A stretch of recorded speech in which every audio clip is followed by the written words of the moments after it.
दोस्तों आज हम बात करेंगे नोटबुक मेकिंग बिजनेस के बारे में। दोस्तों चाहे हम स्कूल में हो, कॉलेज में हो, घर में हो, ऑफिस में हो, जॉब में हो या कहीं भी हो, हमें नोटबुक का उपयोग लगता ही लगता है। दोस्तों ये जो बिजनेस है ये एफएमसीजी में आने वाला बिजनेस है, जो फास्टेस्ट मूविंग कंज्यूमिंग गुड होता है उसमें आने वाला ये बिजनेस है, क्योंकि इसमें आपको हमेशा इस चीज की जरूरत पड़ती ही पड़ती है। तो दोस्तों ऐसे में ये बिजनेस में कभी मंदी आ ही नहीं सकती, इसलिए जो बिजनेस है ये काफी स्कोप वाला बिजनेस है।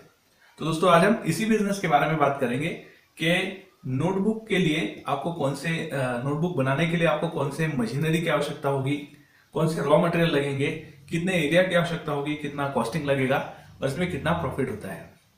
तो दोस्तों बने रहिए वीडियो में, और अगर आपने हमारे चैनल को सब्सक्राइब नहीं किया है तो जरूर और जरूर सबसे पहले सब्सक्राइब कर लीजिए, क्योंकि हम इसी तरह के इनोवेटिव आइडिया लाते रहते हैं।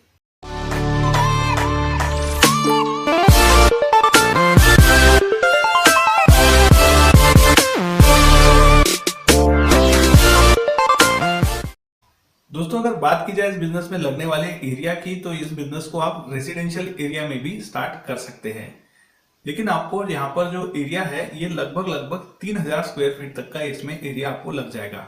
सेकंड थिंग, आपको यहाँ पर जो इलेक्ट्रिसिटी है वो कमर्शियल कनेक्शन आपको लेना होगा जो डबल फेज का हो, क्योंकि जो इसकी मशीन्स होती है काफी बड़ी होती है, इसमें डबल फेज का कनेक्शन आपको जरूरी होता है। दोस्तों अगर बात की जाए इस बिजनेस में लगने वाले रॉ मटेरियल की, तो यहाँ पर आपको पेपर शीट लगेगा। इसके अलावा जो आप नोटबुक बनाते हैं उसके ऊपर का जो कवर होता है उस कवर की शीट लगेगी। इसके अलावा आपको पिन्स लगेगी, जो उसके सेंटर में पिन स्टिचिंग होती है वो पिन्स लगेगी, और आपको साथ ही साथ पैकेजिंग के हिसाब से कुछ और सामान भी इसमें लग सकता है।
अलावा अगर बात की जाए इस बिजनेस में प्रॉफिट की, तो यहाँ पर आपको 35% से लेकर तो 60% तक का प्रॉफिट मार्जिन यहाँ पर अवेलेबल हो जाता है।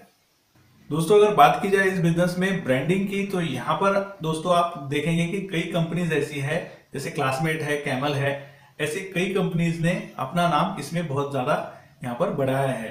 तो इस तरह अगर आपको इस तरह की एक कंपनी खड़ी करनी है, तो यहाँ पर आपको सबसे ज्यादा आपके जो कवर पेज होता है उसके डिजाइन पर ख्याल रखना होगा। इसके अलावा जो पेजेस की क्वालिटी है उसका ख्याल रखना होगा, और जो आप बुक बनाओगे उसकी जो क्वालिटी है उसका भी आपको ख्याल रखना होगा। अगर आप इन सबको अच्छे तरीके से मेंटेन करते हो, देन आपको यहाँ पर सबसे ज्यादा मार्केटिंग के लिए कॉस्टिंग निकालनी होगी। उस हिसाब से ही आप आपके जो बुक्स है उसके जो रेट्स है वो तय कर सकते हो। सेकंड थिंग, आपको मार्केट में भी अगर कंपटीशन में आपकी जो बुक्स है वो उतारनी है, तो वहां पर भी आपको जो रेट्स है उनका ख्याल रखना होगा। तो सही तरीके से सही रेट्स में सही क्वालिटी आपको यहाँ पर प्रोवाइड करनी होगी। इस तरह आप एक सही तरीके का ब्रांडिंग स्थापित कर सकते हो। दोस्तों अगर बात की जाए इस बिजनेस में मैन पावर की, तो यहाँ पर आपको जो आपकी जो प्लांट है उसमें 3 से 4 आपको स्किल्ड वर्कर रखने की आवश्यकता होगी। इसके अलावा आपको 1 से 2 हेल्पर्स की आवश्यकता होगी, और सबसे मेन आपको यहाँ पर एक मजबूत सेल्स टीम की आवश्यकता होगी, जो आपका जो प्रोडक्ट है उसका सही तरीके से मार्केटिंग कर पाए। तो दोस्तों आज की वीडियो में बस इतना ही। अगले वीडियो में हम फिर मिलेंगे एक नए बिजनेस आइडिया के साथ। तब तक के लिए दोस्तों वंदे मातरम।